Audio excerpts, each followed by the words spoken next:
Hillary Clinton and Brian Williams have new careers. It's leading the charge against fake news. And lately there's been a lot of coverage in the real news about the growing and booming business of creating fake news. The epidemic of malicious fake news and false propaganda that flooded social media over the past year. It's now clear that so-called fake news can have real-world consequences. Hillary Clinton isn't alone wanting to engage in stolen glory and lie about what a brave war hero she is. The only problem is there was footage broadcast live around the world of what happened when she actually landed. There was supposed to be some kind of a greeting ceremony at the airport, but instead we just ran with our heads down to get into the vehicles to get to our base. Problem is, that's not what happened. And we should know, CBS News accompanied the First Lady and daughter Chelsea on that Bosnia trip. That's Senator Clinton talking to me on the military flight into Tuzla. And these are the pictures we recorded of the greeting ceremony when the plane landed. And then, of course, there's fake news king Brian Williams smugly leaning back in his chair on David Letterman's show, telling Letterman and the world what a hero he was and how his helicopter was hit by a rocket-propelled grenade and AK-47 fire. We were in some helicopters. What we didn't know was we were north of the invasion. We were the northernmost Americans in Iraq. We were going to drop some bridge portions across the Euphrates so the 3rd Infantry could cross on them. 2 of our 4 helicopters were hit by ground fire, including the one I was in. No kidding. RPG and AK-47. What altitude were you hit at? We were only at 100 feet doing 100 forward knots because we had these massive pieces of bridge beneath us on slings. What happens the minute everybody realizes you've been hit? We figure out how to land safely, and we did. We landed very quickly and hard, and we put down, and we were stuck. 4 birds in the middle of the desert, and we were north out ahead of the other Americans. But then it came out that the whole story was a complete manufactured fiction. I made a mistake in recalling the events of 12 years ago. I want to apologize. I said I was traveling in an aircraft that was hit by RPG fire. I was instead in a following aircraft. And once the public started investigating and fact-checking Mr. Williams, we discovered that most of what he says is a complete and total manufactured lie or fake news. And lately there's been a lot of coverage in the real news about the growing and booming business of creating fake news. And of course it came out in WikiLeaks that the Democratic Party was actually working with all the major news networks to put out fake news stories against their enemies, namely Donald Trump and Bernie Sanders, as well as any other populist movement that threatened the power structure's monopoly of power in this country. They say the definition of insanity is doing the same thing over and over again and expecting a different result. The Democratic Party, the Republican establishment, the mainstream media, Hollywood, did everything they could, lying, deceiving, faking polls, giving debate questions to Hillary weeks before the debates. I mean, you name it, every dirty trick in the world, they did it, but still the voters in record numbers rejected their propaganda and brainwashing. And how do they respond? Let's take the worst poster children of being caught lying to the public on every subject you can imagine, Brian Williams, the king of fake news, the king of fraud, the king of making stuff up, and then have him combine in a major PR rollout with Hillary Clinton in a war on, quote, fake news, which means alternative, independent media, not just here in the U.S., but all over the world that doesn't toe the central corporate globalist line. If I tried to chronicle all the weasels that the establishment pays taxpayer money to propagandize the American people, we'd be here all day. NPR gets taxpayer money. NBC gets taxpayer money. MSNBC got stimulus money. CNN, all of them get all these government advertisement packages. They call it propaganda placement. We've got people like Gruber that got millions of dollars from the government to write up lies and go on TV and deceive the public about the fact that Obamacare hired IRS enforcers and doubled and tripled prices. And then, as if it's not enough to get taxpayer money to lie to us, he goes on TV and talks about how stupid we are, and thank God we're dumb and don't have attention spans, so we don't recognize a giant screw job. Lack of transparency is a huge political advantage. And basically, call it the stupidity of the American voter or whatever. So if I tried to chronicle all of these deceivers, all of these predators, we'd be here for 10 hours or more. So in the interest of time, let's look at one more. And this is a really sad one because this guy has talent. He's very, very funny. And when he was opposing Bush's tyranny, he was able to actually tell the truth because he's a leftist and he was attacking the establishment right. And of course, I'm talking about Stephen Colbert. He has gone from doing what I would say pretty good work to being a monstrous deceiver of the American people. I mean, he always played a fake conservative. He always put out fake news.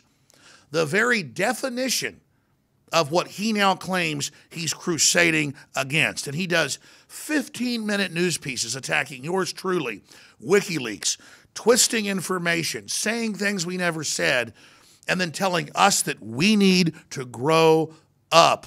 So WikiLeaks, Alex Jones, and these subreddit subgeniuses, and I mean this in the nicest way possible, grow the up. These guys want to say we're fake news. They want to say we're conspiracy theorists. When they have congressmen on television saying that myself and Donald Trump and even Tucker Carlson are basically Russian agents, it's amazing. Let me just ask you one final question. Can you look right into the camera and say, I know for a fact the government of Vladimir Putin was behind the hacks of John Podesta's email? Absolutely. The government of Vladimir Putin was behind the hacks of our institution and the dumping of information. Of John Podesta's email. Not only in the United States, but also in Europe. Okay, you're not, you know what, you're dodging. And Tucker, no, look and say, I know they did. John Podesta's emails, they hacked those. And I think that Ronald Reagan will be rolling over his grave at your carrying water for the Kremlin. I'm not carrying water for the... You're a sitting member of Congress on the Intel Committee, and you can't say they hacked...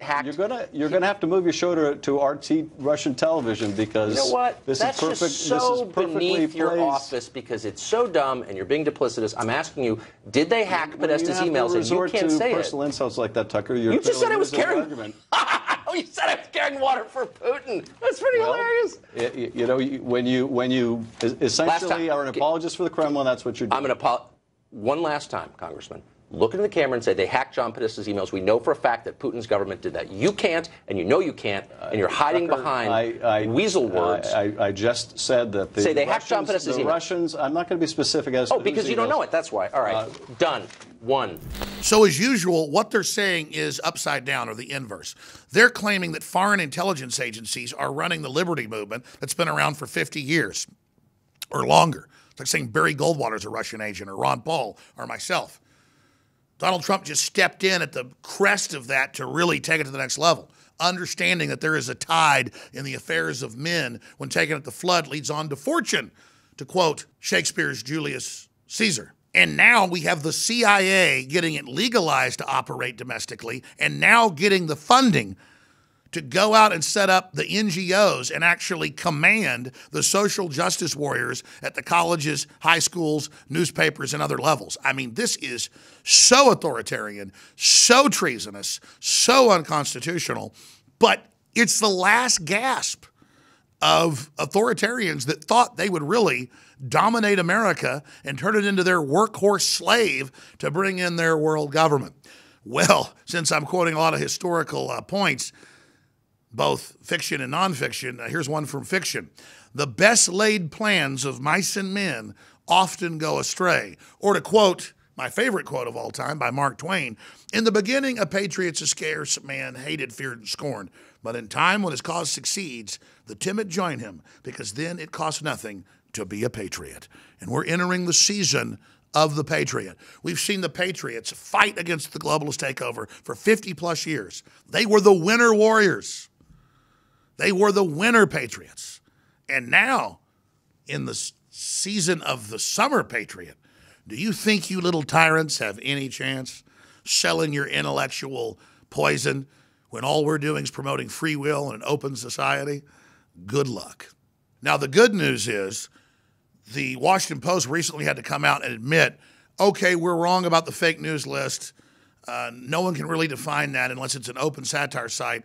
and we listed a bunch of people who aren't, and it's not really our place to do it. It is kind of a McCarthy blacklist. And by the way, we have no evidence that the Drudge Report, InfoWars, and Breitbart are getting orders from the Russians.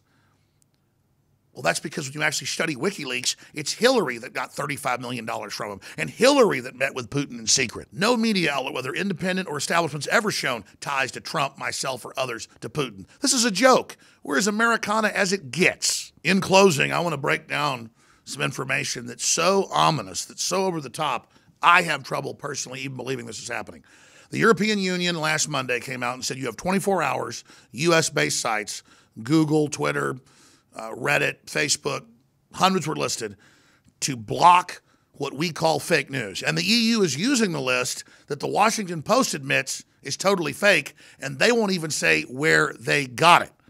So again, the folks telling you what's fake won't even tell you where they got their information. Another sign of who is really fake.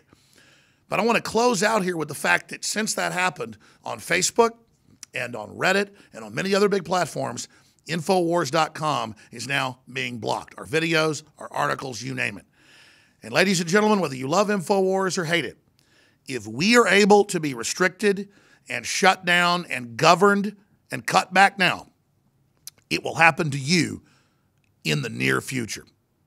First they came for the trade unionist. I wasn't a trade unionist, so I did nothing. Then they came for the Jews. I wasn't a Jew. I did nothing. We all know the famous refrain from Nazi Germany.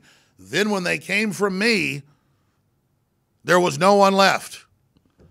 This is real tyranny we're facing, and I have been pointing this out for 3 years, that the Washington Post, in their Foreign Affairs Journal, admitted that 3 years ago Congress repealed the Smith-Mundt Act that legalizes the CIA and a cornucopia of other agencies to engage in domestic deception and information warfare against the American people. And now they've got two bills.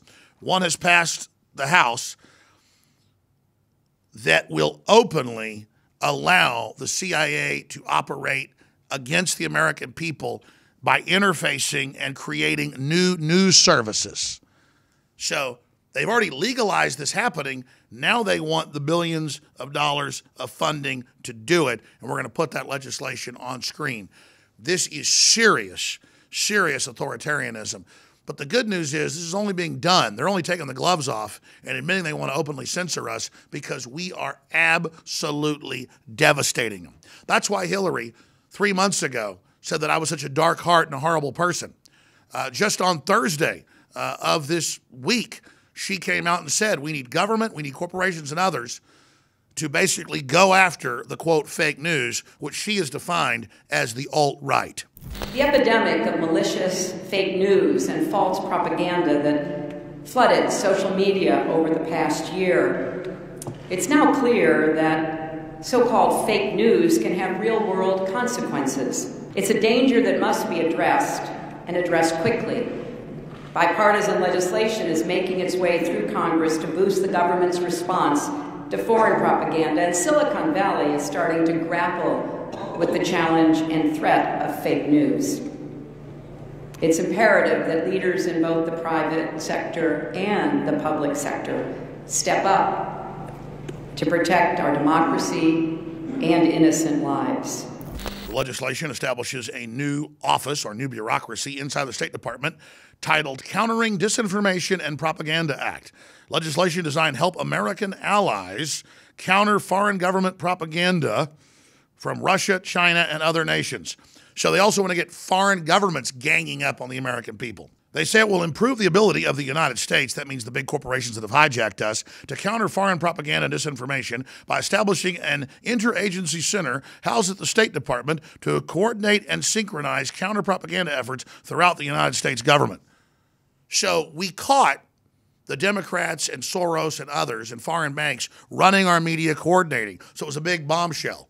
Now they're just going to hide the coordination out in plain view like it's America fighting the Ruski agents. Meanwhile, it's the globalists fighting the patriots that are trying to restore America, restore our sovereignty, restore our jobs, our Second Amendment, and more. They're the globalists that are usurping us with TPP, NAFTA, GATT, the American Union, the EU. The EU, run by the very same central banks, it's a global system, has announced it's going to have a standing army now to counter nations pulling out. And they told England, we don't care if you voted for Brexit. We're saying it's illegal, even though you never voted to enter us. And so now they go to the final phase of saying they'll use force with an EU army. Wow. That was leaked 5 years ago, and they wouldn't deny it. Now they openly admit an EU army that's going to march into Greece or Italy, you name it. The good news is no army can stand against an idea of liberty. No army can stand against an idea whose time has come, to quote Victor Hugo, the great French philosopher. And the fact that we forced them out in the open to be so tyrannical is the reason we are beginning to really turn the tide. And I'm going to end with the most important point of everything I've said, of all this epic information, and it's this. No matter what color you are or where you came from, when you promote freedom and a free press, you promote an open, free society. When we lose free speech, war and tyranny and oppression always follows. But don't be intimidated by this. Realize this is happening because they know a great awakening is taking place. They know a new renaissance is here. Another great turning, as it's called by historians. And they're really upset because the MVPs of this fight have been good people inside government agencies, not just here, but also in Europe. And the main WikiLeaks info and DC leaks did come from people inside the federal government that realize this is serious tyranny and that they are defending this country from enemies foreign and domestic and a foreign corporate takeover. And so that's one of the big aces in the hole we have. They always say I'm anti-government. No, I'm anti-unconstitutional government, government that's out of control, too big, and squashing people's hopes and dreams. And there are a lot of folks in the government that are aware of what's happening because they see it at point blank range and they understand what's happening. So just know this, the government's not our enemy. It's criminal elements that have hijacked it that are moving us into this corporate world government that are ruthless, that are arrogant, that are disconnected from reality, and who think they're invincible. The good news is with Brexit and Italy saying no to EU expansion and Iceland saying no and Russia pulling away from the globalist and with the election of Donald Trump, humanity through nationalism is reasserting itself and the globalists now know the battle is joined. I'm Alex Jones signing off for Infowars.com. We're under attack, and more than ever, we need your support. We need you to understand the information we're putting out has the globalists scared because it is so accurate and so hardcore.